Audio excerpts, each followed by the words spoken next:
What's up, body people, and welcome back to my channel. So today's video is all about hard candy. They just released a bunch of new stuff to Walmart, and I went and picked up a few things here and there. So hard candy is a very hit and miss brand for me. Like almost everything I've tried, I've been very unimpressed with. I just feel like they're very mediocre. When I find something from hard candy that I actually like, it's a pretty big achievement, and it's pretty rare. So let's do a little rundown of all the products that I have. So I have the Bare It All Foundation and Concealer Sticks. So it's just a foundation stick. I have their new eyeshadow palette in the shade Rose Gold. I have one of their new baked highlighting trios. I have their Rose Gold highlighter. I have their Cashmere Silk Demi Matte Cream Lip Color. And then I have their Max Pout Plumping Serum, which is just a plumping lip gloss. So this is not a first impression. I've been testing all this stuff for over a month and a half now. So if you guys want to see my thoughts on all this stuff and see how it wears, how it applies, all the good stuff, then please keep watching. So once again, this is the Bare It All Foundation and Concealer Stick. So obviously you have your foundation on one side, duh. And then on the other side, you have this really small, tightly packed, dense foundation brush. And I feel like in theory, this is a good idea. I feel like with most foundation sticks, a really tightly packed, dense brush with very little movement and flexibility is a lot better than, say, a sponge or any other kind of foundation brush. But this one just doesn't work. It just makes the foundation very streaky, at least behind bristle marks, and it just doesn't spread the product very well. I did find this in store. It was $7. So it just says it provides ultimate coverage in just one swipe. Not true. Apply all over the face and blend using the attached brush, or apply as a concealer to cover up flaws or to highlight and contour. The creamy formula is easily blendable to give you a natural look with undetectable coverage. Then it says available in 6 true skin tone shades. Really? So I picked up the shade Porcelain, and this is not a perfect match. So on one side, I'll be applying it with a sponge, which is usually my preferred method with any foundation. And then on the other side, I'll be applying it with a brush, which is typically the best application method for a stick foundation. I do have oily, dry combination skin. I do look for full coverage. As you can see, I do have some spots to cover up. I always have like recovering blemishes. Like I can't get past that recovering stage. So I'm gonna go ahead and swap it on this side. I guess real quick, I will demonstrate how the little foundation brush of the foundation stick side works. Yeah, it just doesn't blend out very well. I found that a stippling brush works better than anything. I've tried brushes like, you know, big flat top kabuki brushes like the Morphe Y6, or what's another one, like the AOA Studio F1 brush, which is kind of like the Sigma brushes. I just feel like I have to keep going over the same spots because every time I pick my brush up and move on, it's like I just lift a little lane. It's kind of like when you mow your yard and you're like, you mow one little lane, and then when you go back around, you mow the next little lane, and you can see the little lane tracks. That's what I can see. Like I can see little tracks, and you can't fix it because it just leaves more tracks. And I would say with the first layer, it's like a light coverage. So we are gonna try to build it up and see if we can get to a full coverage. I'm gonna go ahead and use this Morphe G39 brush, which is the brush that I have preferred with it. It's just a stippling brush. It's a little bit more tightly packed. Okay, so I've turned down the ISO really low so that you guys can see what I'm seeing a little bit better, because I feel like when the lights are bright and the ISO's turned up, it kind of disguises what you actually see in real life. This does not melt into my skin. It sinks into my pores. Like my pores are already emphasized, and you can see where it's already starting to settle into them. And it just emphasizes all dry patches, like any kind of texture on your skin. I would say this is like medium coverage. I feel like each layer that you do, it gets you like one step up. But I will say once you hit medium coverage, it doesn't really like to build up a whole lot more. You can, but you'll be layering like 5 different layers. I just don't like doing that. So I'm gonna go in once more, just kind of focusing on the areas where I need more coverage. Right there, I have some blemishes and like scabs. And once again, it's really hard to get rid of any like bristle strokes. And I found that to be the case with every brush that I've used. I'm even gonna like stipple it right there in my pore area. I have very large pores, so I'm gonna kind of like press it into the pores. Okay, so there is the third layer. Let's turn the ISO down once more. So there you go. Can you tell the difference? So it's gotten to be pretty good coverage. I mean, I would say this is a very high medium coverage, like borderline full coverage, but it's not a pretty full coverage. So one more time, this is the 4th layer. I'm gonna do it right there, just kind of build it up like concealer, because it does say you can use it as concealer. And you know what, let's use a different brush. Let's use this Morphe Y6, which is, you know, I feel like this is something that people, like a lot of people have in their collection, like a flat top kabuki. And let's just blend it out like this. And it just looks very powdery on my skin. But I would just say after about 3 layers, there's nothing else you can really do with it. So I'm gonna go ahead and move on to the other side for the sponge side. And in case you can't already tell, let's turn the ISO down once more. There we go. I feel like I like that better. And in case you can't tell, it does not blend out very well with the sponge. It's very, very hard to blend. It's very hard to maneuver and spread. Now, I will say I like the way it sits on the skin better with the sponge. I feel like that's the case with pretty much every product. But it still looks very powdery and very like emphasizing of texture. But I just feel like I'm having to press and beat my face. So once again, second layer, do the same thing. And like, hopefully you guys can see what I'm seeing. Like, it's just so hard to blend out. Like, that's the worst aspect of this foundation. So there are 2 layers, and I would say this is like a low medium. I can still see some redness right here. Once again, one more. Actually, I think I did 4 on the other side, so we're gonna do 4 on this side as well. But I will say after about the first or second layer, like once you have a good base set down and it started to emulsify with your skin and kind of melt a bit more, the layers on top do blend out a little bit better. Now that we're on the 4th layer, it definitely does blend in and melt into the skin a little bit better. So I'm gonna go ahead and give you the time because it's already pretty late in the day. So right now it is exactly 3 o'clock. So I've turned down the ISO really low, so hopefully you can see even better. So here's the brush side, and then here is the sponge side. And I'm not going to use any more products. I'm not going to use any powder right now. I'm going to show you guys how this foundation sets. So moving on to the eye palette. So once again, this is the Look Pro eye palette in the shade Rose Gold. So here's what it looks like. I feel like this is really big, especially for a drugstore palette. So this is $10. Very cute packaging. Here's what the shades look like. So as you can see, it looks very, very similar to the Huda Beauty Rose Gold palette. I don't have that one, so I can't say that it's like a dead-on dupe or anything. So as you can see, the top 2 rows are pretty much nothing but sparkly, shimmery eyeshadows with the exception of this one right here. And I wouldn't really call these shimmers. I would call these straight up sparkle, glittery eyeshadows because they're very chunky. They're not super finely milled. They're not really finely pressed in there like what you think of a shimmery eyeshadow to be. And then there are 6 matte shades in here. So this entire bottom row and then this bright pink right there. The mattes in here are the MVPs. The mattes are very easy to work with, very blendable. When you swatch them, they do swatch out nicely, but they look a little bit more dry in the pan. So when I looked at them, I was like, these probably aren't gonna be that good, but they actually work very, very well in the eyes. Now, the sparkly shades in here, that's a different story. They're not horrible. You can get them to work, but you have to wet your brush. These are not shadows that you can use with a dry brush.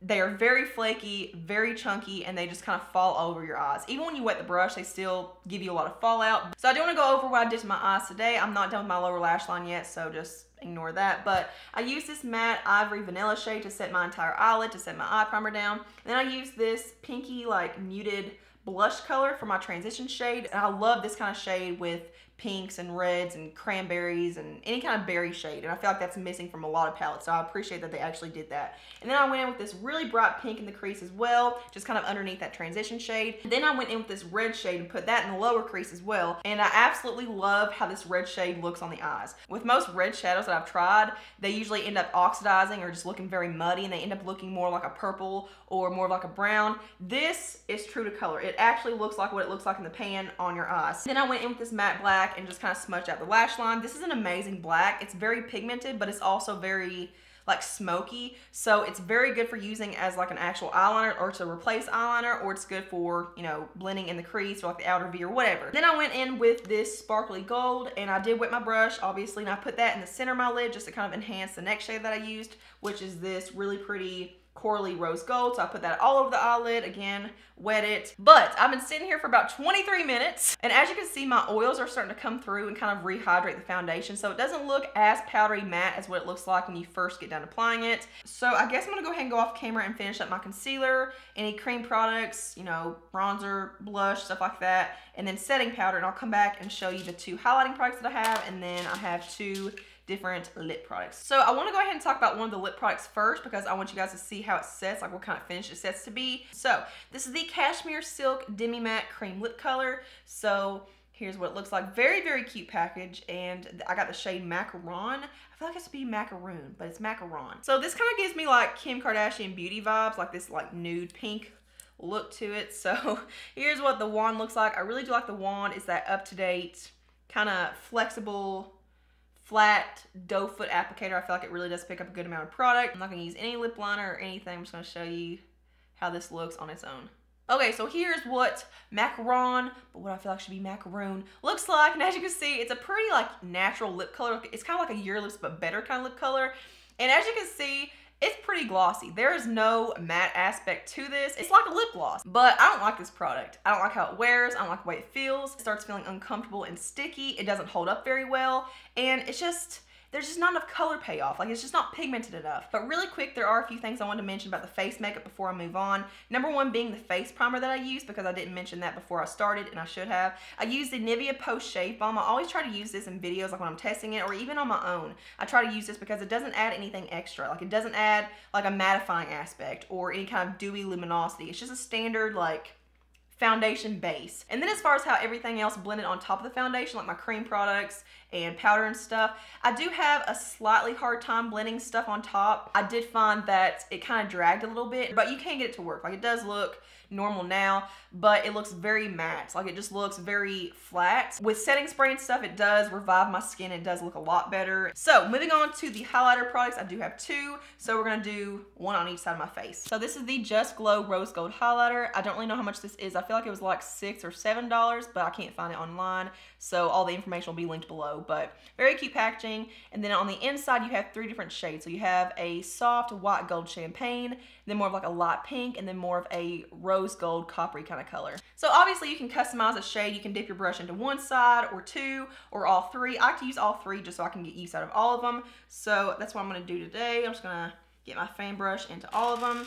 And it's not powdery, it's not flaky or anything. Like, it almost makes you, like, there's nothing coming off, so it makes you feel like there's nothing on your brush. And I did use matte products today. I used a matte blush and a matte bronzer, so there's no extra glow. So you're gonna be able to see what the highlighters really do. So I'm gonna go ahead and put it on this side.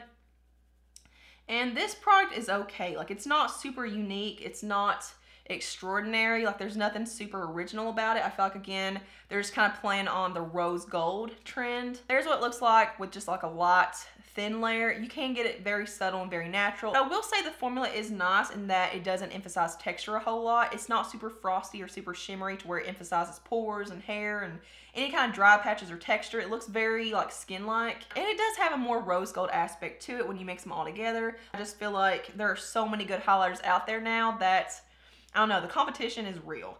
But I would say if you have fair skin, this probably wouldn't work for you, especially if you want to mix all three together, because this shade is very coppery. So I do like this. It's not my favorite. I wouldn't say run to your store real quick and get it because it's the best thing in the world, but it's a good product. It's decent. So moving on to the Just Glow Baked Highlighting Trio, I got the shade Meet Me in Tahiti. This is $9. You get 3 baked highlighters and then this kind of good size little stippling brush. I feel like this could be used for a lot of different stuff, but I thought that this was going to be the So Baked bronzer formula, but it's not. And I do like the So Baked bronzer in the shade Tiki, so I thought I was going to be getting 3 of those in this thing, but this sucks. So these two shades over here look to be like more wet. Like, it looks like it would give you more of like a wet metallic finish. So you have more of like a champagne gold and then a bronzy color. And then on this one looks to be a little bit more mattified. So I'm gonna use this one right here first. The one that I said looks to be a little bit more matte. And again, everything I've got going on my cheeks is matte, so there's no glow. And as you can see, nothing. I'm gonna use the brush that came with it now. Again, where is it? So I'm gonna use the middle shade now, which looks a little bit more intense, and it looks a lot like Tiki. So again, same brush that comes with it. And it's just not doing anything. It just looks very powdery, and it almost looks very chunky. Which is so weird, because like when you swatch it, like it doesn't have chunks of sparkle or glitter or anything. There's that middle shade. You can't even see it. Like, where is it? Can you, what the heck is that? So there's that first shade that we applied, the one that looks more matte. And this seriously looks like a setting powder. Is this a setting powder? Okay, this kind of reminds me of the Hourglass ambient lighting powders. However, it's really dark. And then let's do the coppery bronze. And that one's the most pigmented and the most glowy, but obviously I can't really wear that as a highlighter. I'm gonna mix these two right here together on this side again. And it looks like I just applied bronzer in the wrong area. Great. This trio absolutely sucks. So moving on to the last product I have, and we are finally wrapping this demo up. So this is the Plumping Serum Lip Gloss in the shade, or they call it Max Pout. This is $6, and on the tube it just says Supreme Volumizing Lip Gloss. This is clear. This is not a tinted lip gloss. So here's what the wand looks like, just your typical doe foot applicator. It does look pink, but that's just because I've used it with every lipstick I have. Now, the intensity of this is nothing like, say, the Too Faced Lip Injection Extreme, which is a very intense and very tingly. This gives a very slight tingly and cooling sensation, but it's not super intense. But I will say the more you apply, the more intense it is. So if you really like a super tingly effect, then just apply a lot more. I like the way it feels. It feels very comfortable. I love this like menthol, minty feel. I just feel like it's so soothing to my lips, which are always dry and always chapped. But I will say it's not the longest lasting effect. It's not sticky, it's not goopy. It doesn't feel like when you open your mouth, you have that little weird like spit bubble that kind of like attaches to your top and bottom lip. I'm gonna go ahead and go in with my MAC Fix Plus, and this does not improve the longevity of my makeup, but it does kind of get rid of cakiness and powderiness. I'm gonna go ahead and spray this on. So that definitely helps with rehydration and just kind of helping everything sit better on my skin. So I will see you guys at our final check-in, and we will conclude my thoughts. Oh, hey guys, final check-in time. It is exactly 12 o'clock. So we made it to the 9-hour mark. I do want to focus more on the foundation stick because I feel like that's the main attraction of this video. I don't like it. It's definitely not the worst product in the world. It's not the worst foundation stick I've used. Now, I do feel like this will be for some people. I feel like some people will really enjoy it, especially if you have oily skin. But if you have dry, mature, or any kind of texture on your skin, you're not gonna enjoy this foundation, in my opinion. I could be wrong. I don't like the coverage and how it builds up. I can get a decent medium to full coverage out of it, but I just feel like it's just way too much work. My cheap products have worn off quite a bit. I do see my blush still, but the highlighters did not hold up very well. I guess highlighter, I ended up going in with the rose gold on both sides, so it's not very long lasting. I did lose a little bit of the coverage around through here where I had a lot of blemishes to cover up, and I'm also noticing that like overall it does feel pretty lightweight, but in my T-zone it feels pretty heavy, like it feels more oily. And what's so weird is that I'm seeing my oils up here a little bit, like you can't really see it on camera I don't think, but I am seeing it on my forehead and like I said my T-zone overall, but I can still see dry patches and like flakiness. So there's oil, but there's also dry patches. So yeah, this is a no-go for me. So moving on to the eyeshadow palette, I feel like I wasn't super clear earlier with my thoughts. So I do like this palette. I do feel like it's well worth the money. It's only $10, and especially for the matte shades in here, I feel like it's a steal. But I will say, I don't find that the shimmers and like the sparkly shades hold up all that well in my eyes. I do see some fading and some creasing. I feel like I've made my point very clear with the Baked Trio. This thing sucks. Actually, you know what? Since I'm about to take my makeup off, let's try this wonky shade right here that looks like a skin tone powder, and let's see how it works like using it to set my face. So this is way too dark for my skin. It's probably gonna show up dark. Oh. Yeah, it's definitely got color to it, but I could definitely see this working as a setting powder if you were the right skin tone for this. Now, I would say you would have to be a light to light medium skin tone, or you could use this like if you're a deeper skin tone to set under the eyes to brighten. I still don't think it's worth it though. I just feel like it's just not worth it for this selection of horrible formulas. So what is your all's review? If you guys have tried any of this stuff, leave your review in the comments below, because it not only helps me in recommending to other people, but it also helps people when they come and read the comment section, because I'm just one person. So thank you all so much for watching. Make sure you subscribe to my channel. I have a button right down there in the corner of the video. You click that and it's magical. Your life will get so much better, and you don't want to miss out, because this is an amazing place to be. Make sure you give this video a thumbs up if you enjoyed it, and I will see you guys in my next one. Mwah.